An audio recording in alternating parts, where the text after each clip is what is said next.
Bem, pessoal, vamos lá, né? Vamos aprender de Deus. Hoje nós vamos aprender sobre condições de predestinação ou esfera predestinal ou dimensão predestinal. Qualquer um é a mesma coisa, só vai desaguar no mesmo assunto. Então preste bem atenção. Em João capítulo 9, versículo 2, os discípulos perguntam a Jesus, né? Senhor, quem pecou?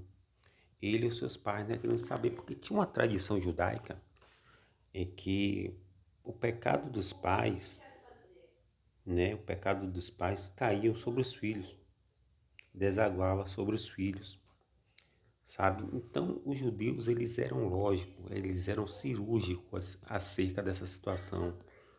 Se o filho nasceu cego, né, o filho nasceu amaldiçoado, deu para o que é ruim, né, deu para o que não presta, sabe? Não vale nada.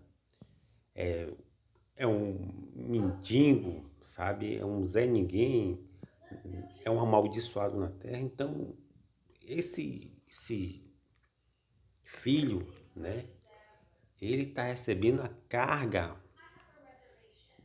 genética de energia da maldição dos pais deles, né? Que em algum momento adorou deuses estranhos e viveu de uma forma realmente desconcertada diante de Deus, né? Viveu de uma forma aí aleatória, e aí todo esse mal, toda essa esfera vai então cair sobre os filhos. Então os judeus tinham essa ideia em mente, né? Era uma forma de explicar, né? A maldição de um mendigo, a maldição de uma pessoa que nasceu cego, uma pessoa que nasceu paraplégica, uma pessoa que nasceu doente, enfim, que nada dá certo na vida, sabe? Tudo que a pessoa toca só dá errado, só vai de mal a pior. Então era a explicação dos judeus. Essa explicação está lá no Antigo Testamento, né? Aonde lá diz que o pecado dos pais vai cair sobre os filhos. Eu acho que foi Moisés que falou isso. E você vai ver isso aí também na vida de quem? De Davi. Você vê que depois que Davi se envolve com Betseba, né? Betseba, com o poder que ela tem de beleza, ela, o que é que ela faz? Ela vai tomar banho, né? Aí já com maldade aí com Davi. E Davi, já sabendo que ela tomava banho bem ali naquele local, né, onde ele ficava na sacada de seu palácio, ele não foi para a guerra de propósito. E tanto ele emitia sinal para ela, como ela emitia sinal para ele, eles se autocombinaram, tal, aquela coisa toda, né? E ela era uma jovem muito bonita, de apenas 19 anos, rondando mais ou menos, sair de uma beleza impecável. E ela tomava banho ali com as servas, né? Porque Urias era um cara que ficava ali, né? Como ele era um homem, ele era um agente, né? Tipo, agente do correio, né? Ele levava carta, levava notícia do rei para Joabe, né? Que era o sobrinho de Davi, que era o general de guerra de Davi, tal, aquela coisa toda, tal. E era um cara extremamente fidedigno, fiel, tal, mas se lascou em banda, né? Porque aquilo que se divide foi lá e dividiu tudo. Aí Betseba entra na vida de Davi, né? Aquele sentimento Evane, né? Eva queria de alguma forma ser igual a Deus, ou até maior. E acabou quebrando a cara e colocando e trazendo a morte para toda a humanidade, né? A morte só entrou aqui, só se estabeleceu aqui muito por conta de Eva, por ela tentar ser maior do que Deus. E ninguém pode ser maior do que Deus, porque quem fez essa promessa a Eva foi Satanás, né? A serpente de lá do Éden. Olha, você vai ser igual a Deus. E o próprio Satanás foi expulso por conta disso, né? Ele sabia que ninguém poderia ser maior que Deus. A Bíblia diz que Deus não teve a quem jurar, jurou por si mesmo. Ninguém é maior que Deus. Deus é soberano. Deus é inigualável, inacessível, sabe? Nada pega Deus de surpresa, sabe? Tudo que está acontecendo aí, Deus já sabe de tudo. Então preste bem atenção. Mas dentro da esfera humana, falando como homem, como o apóstolo Paulo falou, tem essa coisa, né? E a gente sabe calcular as coisas dentro da dimensão da esfera humana. E aí, Betseba está na vida de Davi, e Davi, biologicamente, ele recebe uma maldição, e os filhos dele, em vida, vai começar a absorver a maldição, né, do pecado e adultério de Davi, vai cair sobre os filhos. E aí você vai ver, né, que um dos filhos de Davi, né, Anon, ele vai violentar a própria irmã, gerando incesto. Depois esse Anon, que era um dos candidatos ao reino, vai ser ceifado por quem? Por um filho de Davi, sabe? Que era outro também que estava se preparando para ser rei na ausência do próprio rei Davi, sabe? Que era o jovem filho de Davi, chamado de Abislaão. E aí Abislaão vai ceifar a vida de quem? De Anon, né? Que Anon tinha violentado a própria irmã, sabe? Depois vem Joabe, que é sobrinho de Davi, primo, né? Joabe é sobrinho de Davi e primo de quem? Primo tanto de Anon, que tinha morrido pela mão de Abislaão, e primo de Abislaão. Aí vem Anon, morre pelas mãos de Abislaão, mas vem Joabe e tira a vida de quem? Do primo, né? Abislaão. Joabe vai, que é primo de Abislaão, mata Abislaão e Abislaão tinha matado Anon, porque violentou a filha. Então, essa desconfiguração aí foi muito por conta de quem? De Betseba. E aí vai gerar outras mortes aí, né? Depois Salomão mata o outro irmão de, de Abislaão, né?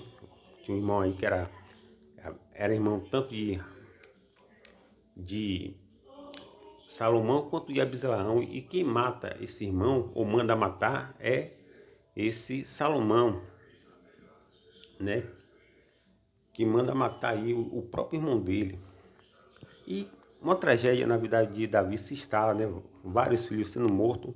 Então quem pecou? Quem pecou aí, meu irmão, foi Davi. Então Davi trouxe uma esfera, né? Uma esfera, uma dimensão predestinal para os filhos dele, ainda em vida.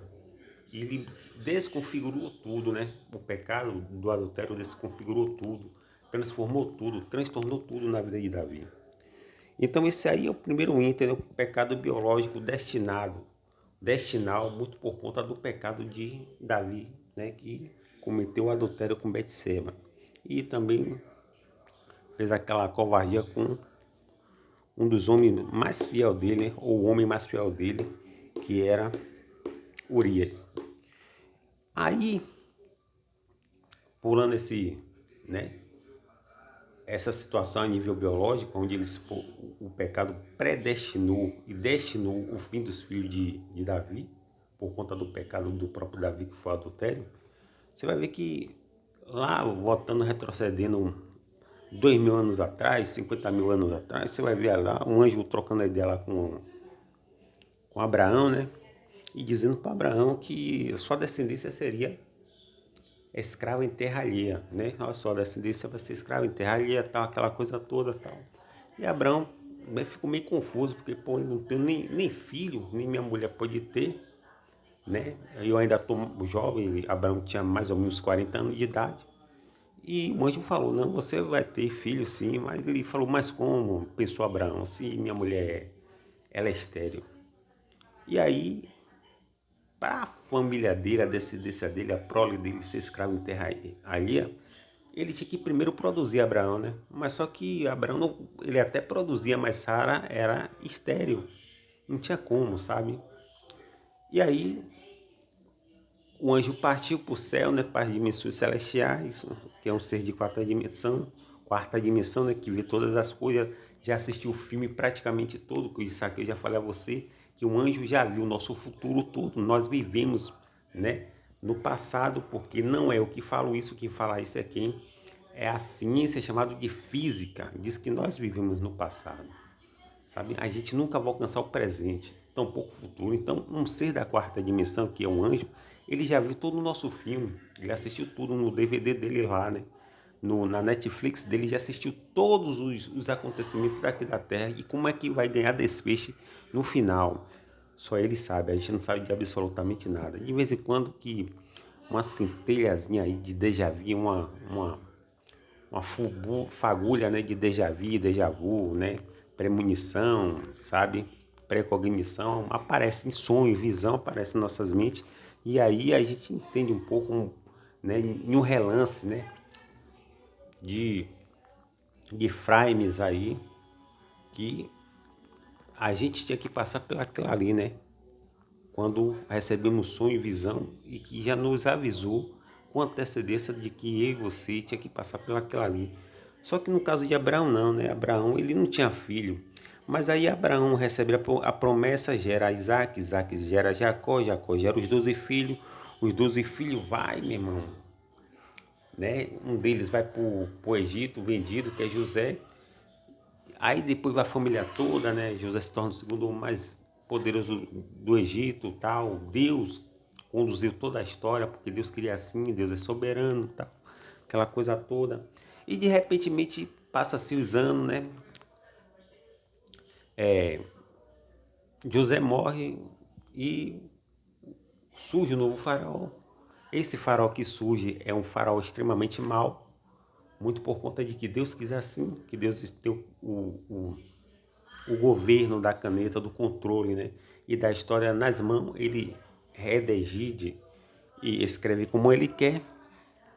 E eu e você que é vaso não entra em absolutamente nada. Somos cartas escritas de Deus e Deus faz da gente o que quer, sabe? E manda para onde quiser. Quem diga, né?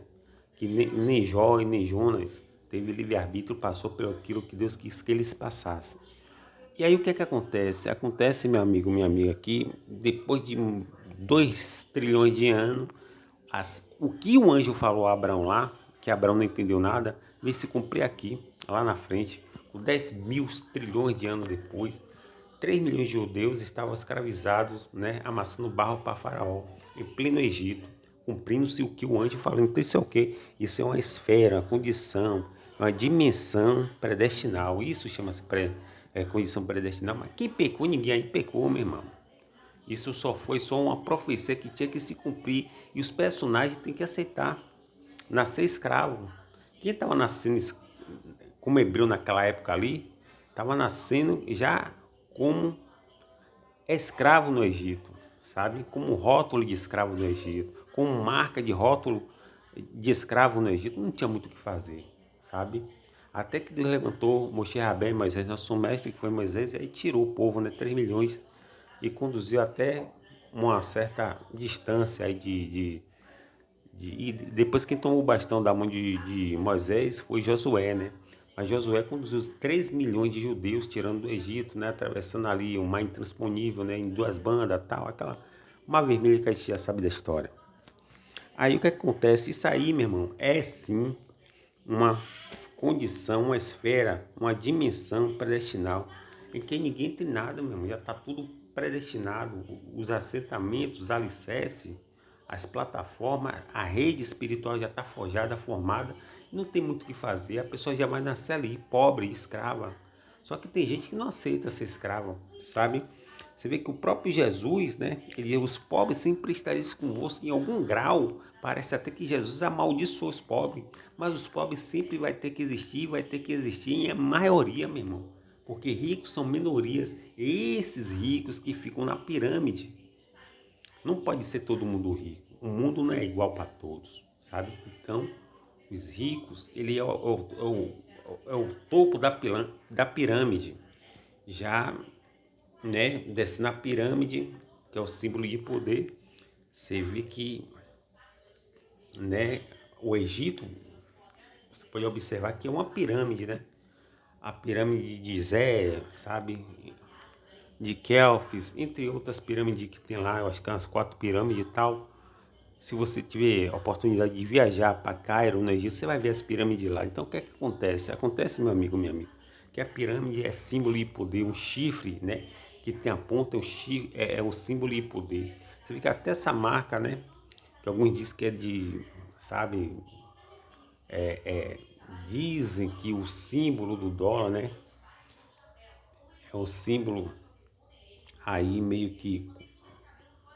que, sabe assim, é um símbolo pagão, né? Pagão tem um nome que dá, eu até me esqueci aqui agora.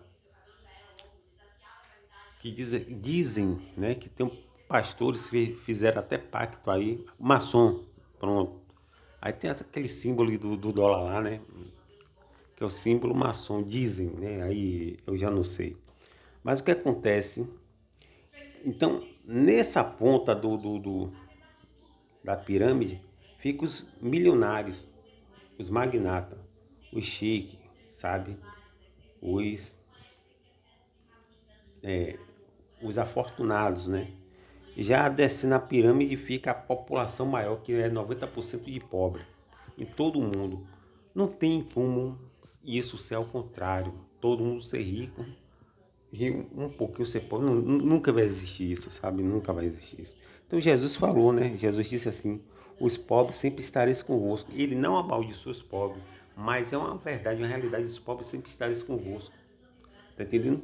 Outra condição e esfera e dimensão predestinada de Jesus foi o seguinte: foi acerca do fim do mundo, né? Mas quando ele falou acerca do fim do mundo daquela geração ali, que mais tarde foi destruída ali, aquela geração de judeus em 70, né?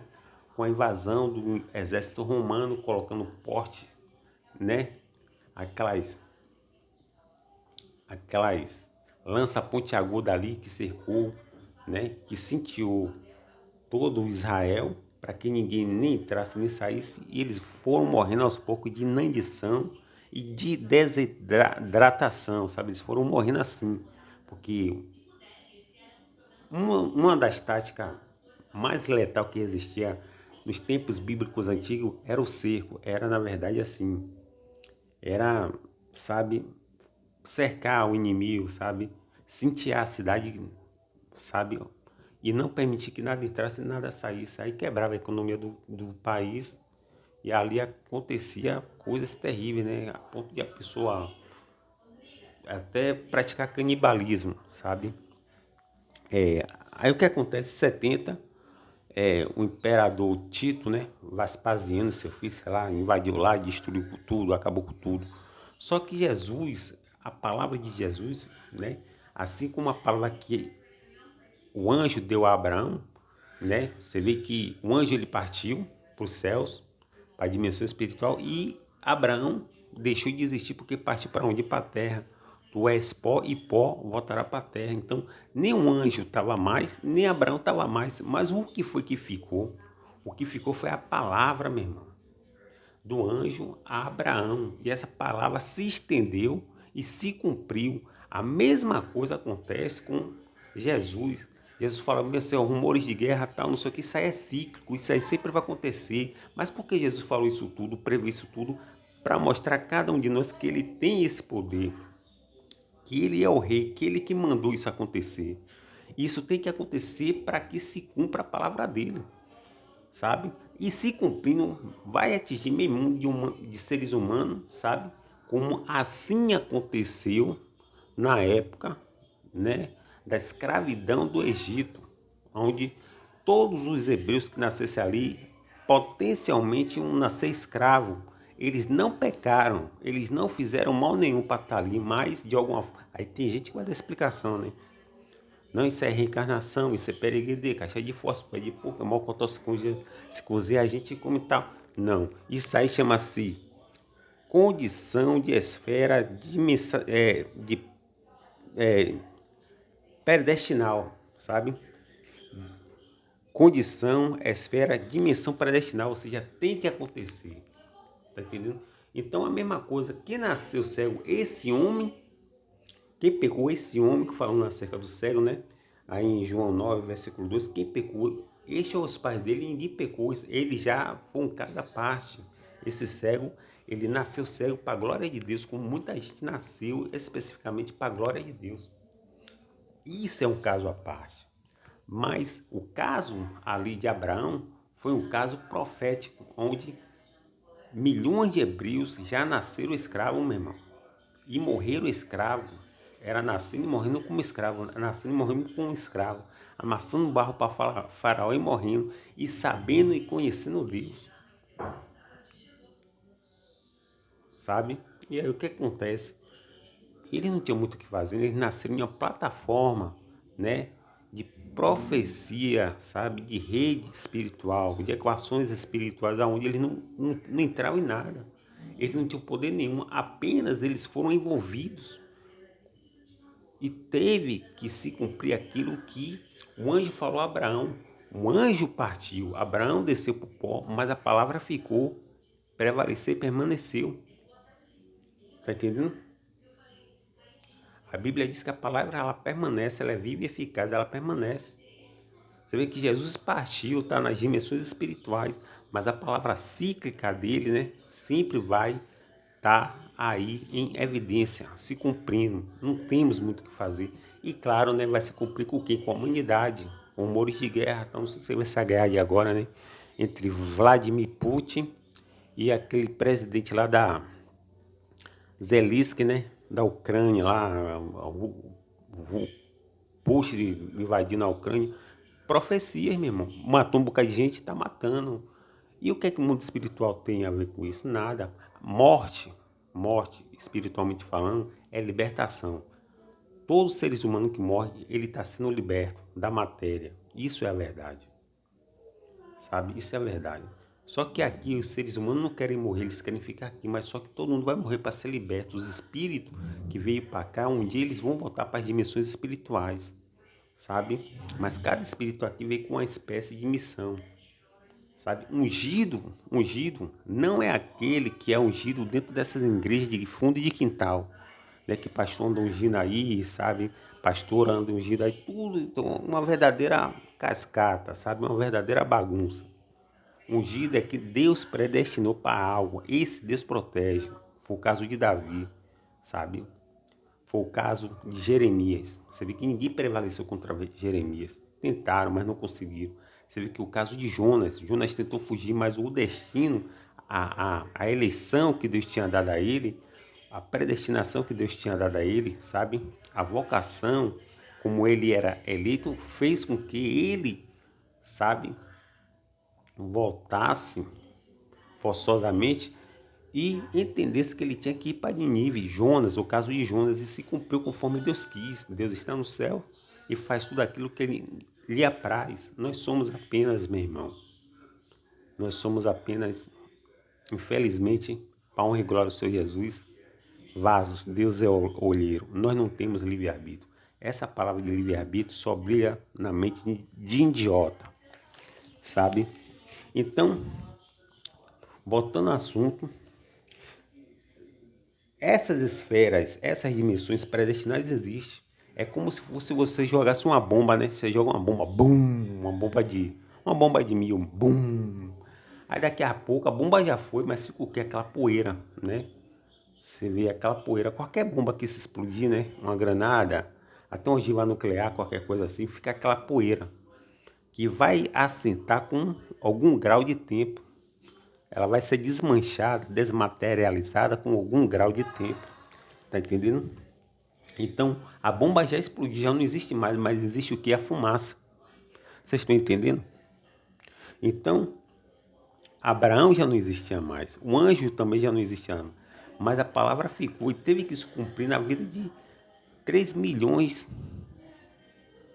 de hebreus que sofreram, né, por conta de uma profecia dada a quem? Abraão, através de quem? De um anjo. E Jesus falou, haverá rumores de guerra, vai haver fome, peste, vai haver, isso tem que se cumprir, meu irmão.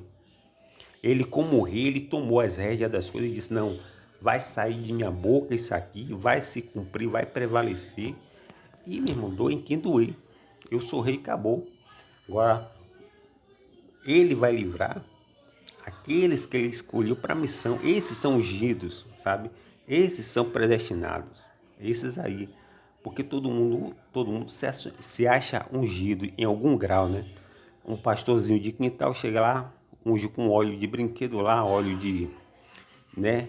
De esses óleos aí de cozinha, sabe? Unge a pastora também, unge seus membros. Diz, não, você é eleito de Deus, você não. Eleito de Deus não é isso, sabe? Vocacionado de Deus não é isso. Eles já são vocacionados espiritualmente, ou seja, eles já têm missão específica para isso, como Jó teve, como Jonas teve, como o próprio Josué teve, como o próprio Moisés teve, como Jeremias teve, como Elias teve, como Eliseu teve, como o próprio Jesus teve. Eles têm, sabe, um caminho a percorrer, sabe? Ele tem um caminho a andar. E não é o caminho que o homem impôs a ele, sim o caminho que Deus quer que ele ande, tá entendendo? Então isso é ser ungido.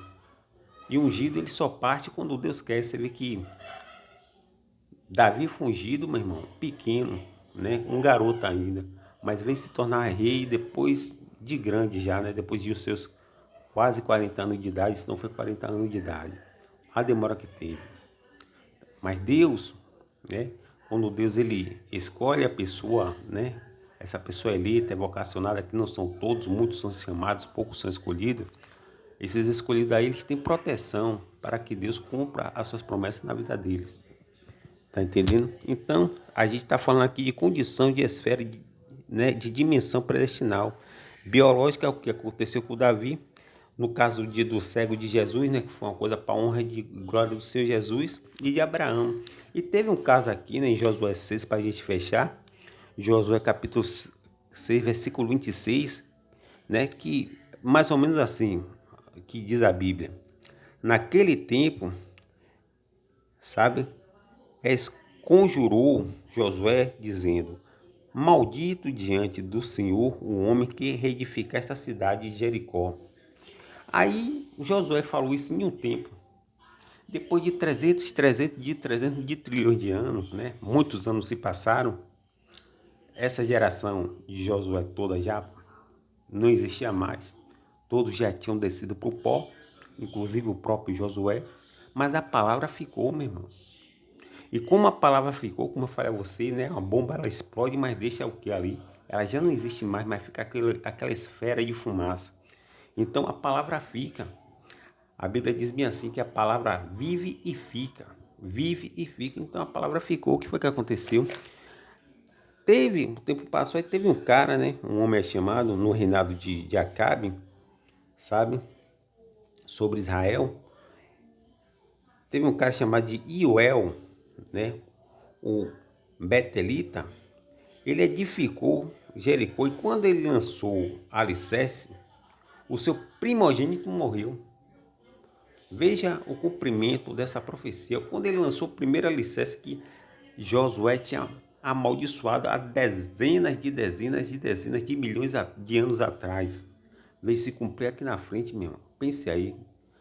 300 anos depois se cumprir, 400 anos depois se cumprir, aí morre quem? O primogênito desse cara aqui chamado Joel, que é o Betelita, né? Ele era Betelita, e ele vai aí então edificar Jericó, reedificar Jericó, e Josué disse assim, quem reedificar ela, sabe, esta cidade de Jericó, vai morrer o primeiro e vai morrer o segundo. E morreu o primeiro filho desse cara aqui chamado de Iel, né? E mais tarde, né, o filho de Iel morre, o primeiro, o primogênito, depois morre aí o caçula, que é o segundo, né? Aí vem o segundo e morre, né? O segundo filho de Iel, o Betelita, sabe? O nome dele se chama assim,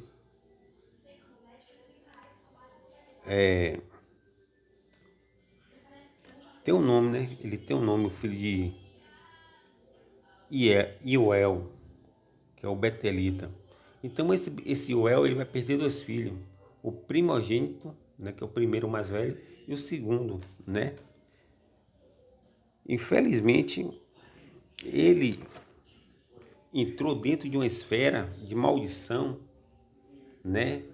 De dimensão predestinal, onde estava predestinado uma maldição, e ele, sem saber ou sem querer, sei lá, entrou de gaiato no navio, entrou pelo cano, né? E acabou sorvendo aí a maldição. Então, existe esse tipo de maldição, que as pessoas começam então a acreditar, né? Esse tipo de maldição que aconteceu aí com Iuel, que é o Betelita, né? Com, no caso dos filhos dele, que morreu muito por conta da profecia dita 300, 400 anos antes de os filhos dele nascerem, de ele nascerem, eles são envolvidos aí, né, em uma profecia que acaba tirando a vida do primogênito dele, que é o mais velho, e depois o mais moço, né, que é o caçula. E no caso de Davi, Davi desconfigura toda a sua família, muito por conta de Betseba, que também predestinou todos os filhos dele àquela catástrofe ali. E nenhum dos filhos dele pediu aquilo para ele. Nenhum dos filhos de Davi pediu. Todos eles iam ter um final feliz. Mas com a chegada, né, e com a coalizão de Betseba na vida de Davi, ela cruzou na vida de Davi, modificou, né, que a mulher é um ser de divisor de água, onde elas pisam, planta dos pés, elas conseguem de alguma forma, né, dividir as coisas, até porque o símbolo, né, da mulher é uma pirâmide de cabeça para baixo, o símbolo produtor dela.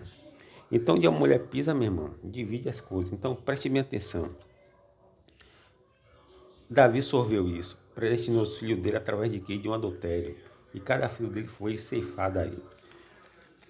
Já é o caso do cego aí, né? Que ele não tinha pecado, Jesus falou, ele não pecou, ali já foi para a glória de Deus. Tem pessoas que não nasceu cega, nasceu com algum defeito, nasceu com algum erro, né? Nasceu com alguma espécie aí de coisa ruim na vida, mas aquela ali é para a glória de Deus. Ele pode ser um homossexual, ele pode ser uma lésbica, pode ser um traficante, né? Pode ser aí um cara mau, um homem sanguinário, um homem violento, mas ele está cego, né? Porque a cegueira é isso. Mas ele nasceu para a glória de Deus, então ele vai ser resgatado, tá entendendo? Então, nesse caso aí, esse cego simboliza isso aí. São pessoas que vão ser resgatadas por Deus, por Jesus, no mundo das trevas, tá entendendo? Quem pecou não foi nem ele nem seus pais, simplesmente isso vai acontecer para a glória de Deus. Aí eles vão dar testemunho da grandeza de Deus, né? E o caso de Josué, né?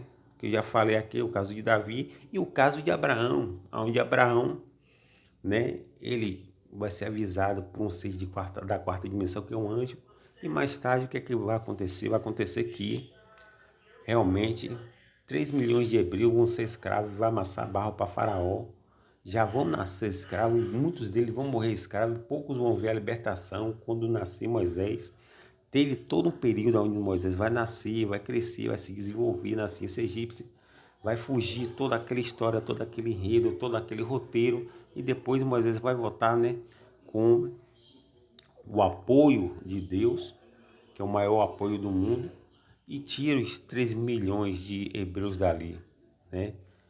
Então é isso aí, pessoal. Existe sim a condição, a esfera, a dimensão predestinal, né? Aprendam isso, né? É esfera e dimensão predestinal. Ela pode ser dividida biologicamente, que foi o caso de Davi. Ele predestinou a vida dos filhos dele para a ruína, muito por conta de um adultério.